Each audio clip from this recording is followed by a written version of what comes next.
जय माताजी। आप सर्वोने हेतपूर्वक जय माताजी। जय श्री कृष्ण। जय श्री स्वामीनारायण। देवी भागवत पुराण अनुसार माता कालरात्रि अभय वरदान थी ग्रहोना अवरोधोने दूर करे छे। व्यक्तिने आकस्मिक कटोकटीथी राहत मळे छे। दुर्गाजीनुं सातमुं स्वरूप माता कालरात्रि छे। તેમનો રંગ કાળો હોવાને લીધે તેઓ કાલરાત્રિ તરીકે નામના પામ્યા છે। અસુરોના રાજા રક્તબીજનો વધ કરવા માટે દેવી દુર્ગાએ પોતાના તેજથી માતા કાળરાત્રિને ઉત્પન્ન કર્યા હતા। તેમની પૂજા શુભ ફળદાયી હોવાને લીધે તેમને શુભંકારી પણ કહે છે। માન્યતા છે કે માતા કાલરાત્રિની પૂજા કરવાથી મનુષ્ય સમસ્ત સિદ્ધિઓ પ્રાપ્ત કરી લે છે। માતા કાલરાત્રિ પરાશક્તિઓ કાળા જાદુ ની સાધના કરતા જાતકોની વચ્ચે ખૂબ જ જાણીતા છે। માતાની ભક્તિથી દુષ્ટોનો નાશ થાય છે અને ગ્રહ બાધાઓ દૂર થઈ જાય છે। માતાનું આ સ્વરૂપ રિદ્ધિ સિદ્ધિ પ્રદાન કરે છે। માં કાલરાત્રિનું વાહન ગર્દભ એટલે કે ગધેડો છે, જે તમામ પ્રાણીઓમાં સૌથી સખત મહેનતુ અને નિર્ભય છે। માતા આ વાહન પર દુનિયા ફરે છે। દેવીનું આ સ્વરૂપ બધી રિદ્ધિ સિદ્ધિઓ પ્રદાન કરે છે। માતા તેના ભક્તોને આ સ્વરૂપથી કાળથી બચાવે છે, એટલે કે જે ભક્ત માતાના આ સ્વરૂપની પૂજા કરે છે તે અકાળે મૃત્યુ પામતો નથી। અસુરોનો વધ કરવા માટે માતા દુર્ગા કાલરાત્રિ બન્યા। દેવી કાલરાત્રિનું શરીર રાતના અંધારા જેવું કાળું હોય છે। તેમના વાળ વિખેરાયેલા છે અને તેમના ગળામાં વિદ્યુતની માળા છે। તેમના 4 હાથ છે, જેમાં તેમને એક હાથમાં કટાર અને એક હાથમાં લોખંડનો કાંટો ધારણ કરેલો છે। તે સિવાય તેમના 2 હાથ વરમુદ્રા અને અભય મુદ્રામાં છે।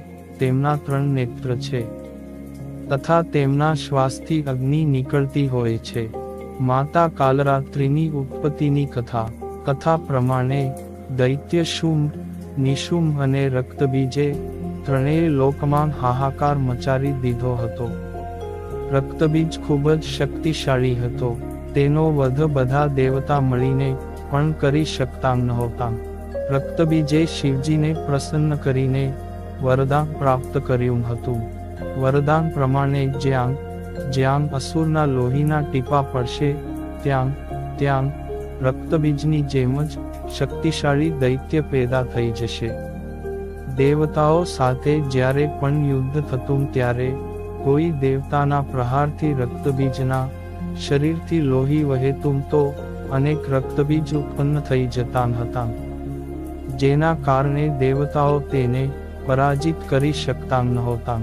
ત્યારબાદ દેવતાઓની પ્રાર્થનાથી માતા દેવી દુર્ગાએ રક્તબીજ સાથે યુદ્ધ કર્યું। માતા તે દૈત્યના અંગને કાપતા હતા।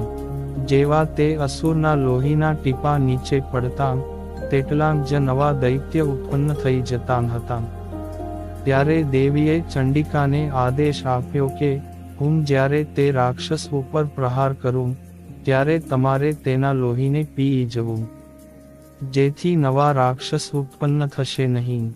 ચંડિકાએ દેવીની આજ્ઞાથી આવું જ કર્યું। ચંડિકાએ પોતાનું મુખ વિકરાળ કરી લીધું અને અનેક રાક્ષસોને ગળી ગયા। રક્તબીજના લોહીને ધરતી ઉપર પડતાં પહેલાં જ તે તેનું સેવન કરી જતા।